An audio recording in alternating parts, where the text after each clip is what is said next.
Okay, for my last update, I got the distributor on, got the plug wires all in. That actually wasn't too bad. I just want to kind of show you guys what I referenced off the factory service manual. You can see right here that they actually have markings for you to try to line up. I think this distributor was off, to say the least. I think it was off in the sense of it didn't have these markings, and it might have been an aftermarket one, who knows. But what I did key off of was this image right here. This is actually, if the engine is on TDC, top dead center, this this plug right here should be lined up with the kind of striker right here. You can see the plug. Let me see if I can zoom in real quick. Is right there. This little gray one right here. And mine, actually, when I set the distributor down, because you just plop it on, was kind of set more facing towards that way. To get it kind of lined this way, you have to kind of turn the gear a little bit more. So when you put it down, it'll actually the striker will face this plug right here.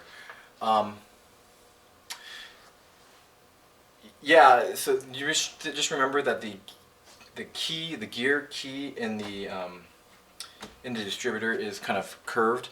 So it is kind of curved, so when you set it down, the actually striker will move. So I got mine set, hopefully, to first. Actually, this is the #1 spark plug, so yeah, this would be the #1. So hopefully it gets set correctly. Another thing that I did, hopefully, was all the belts. And I got the brackets back on. You have to put this one on first. Oops, sorry. This one on first, this left side with the pulley for the power steering, as well as then you do this one, because there's this bolt right here. These kind of two brackets fold within each other, and now the kind of, excuse me, the more that I know, actually this stud that combines this bracket and this bracket actually goes all the way back to the head.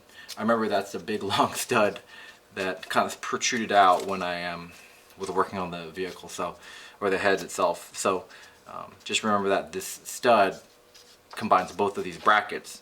All the bolts got put in properly. I got all these belts tensioned up really nice. The only one I had a little issues with was the alternator.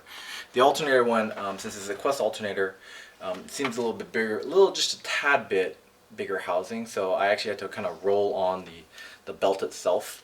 But actually, when I got it onto both pulleys, it really was not an issue, because it was actually pretty loose. I actually had to use the loosening nut, or the tightening nut down there, the big long threaded nut, to put more tension on that alternator belt after I got the belt on. So just FYI, you might need to do that if you're putting a Quest alternator on.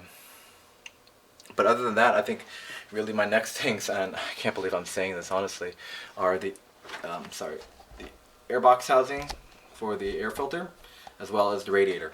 And doing all the radiator clamps and stuff is the next big thing for me. Then, I'm trying to think. Right now, I'm just trying to think of what else I need to do besides the knock sensor, which is sitting still up here. And it has knock sensor.